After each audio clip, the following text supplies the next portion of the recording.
So I had a client last week. Mm-hmm.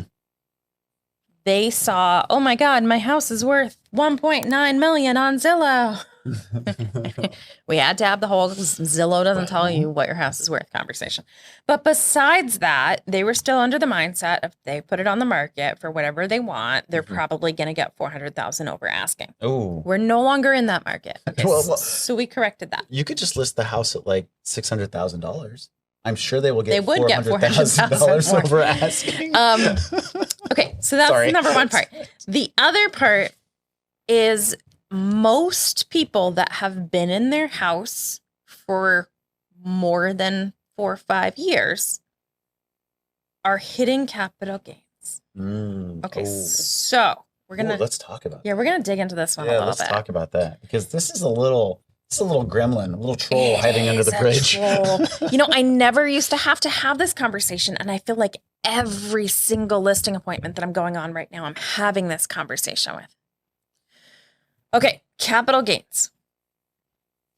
If you have lived in the house as your primary residence for 2 out of the last 5 years. 2 of 5. And you are a single individual. Yes.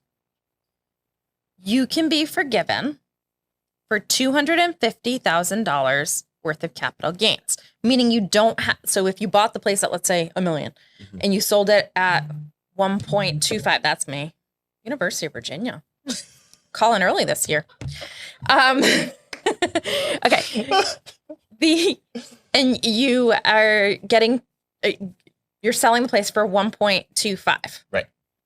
So you got $250,000 gain. So you have a $250,000 gain. The government's not going to charge you capital gains on that.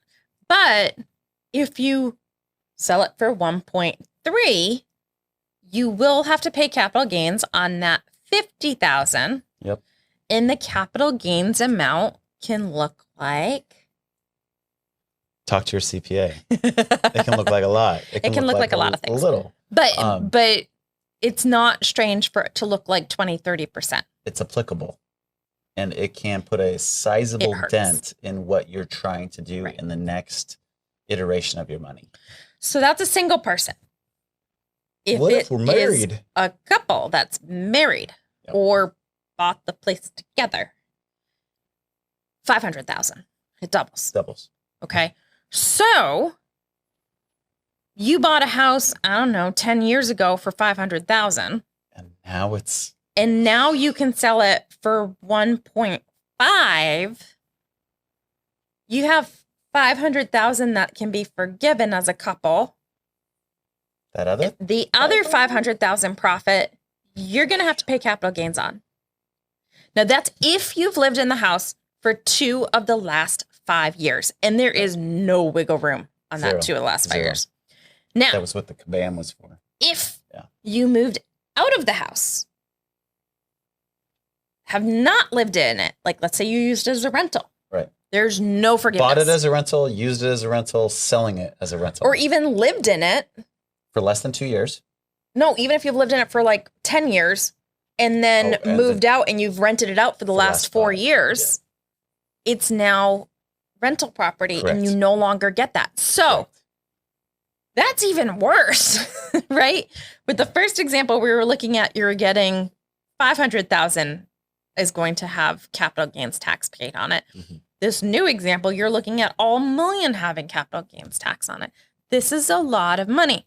So people are coming to me thinking, oh, this is my big money maker. And I'm not saying you're not making great money on the property because you are. Yes. But I need you to understand it's not like you're going to the candy store and getting to pick out everything you want and walk away with it. We live in a world with taxes. Yes.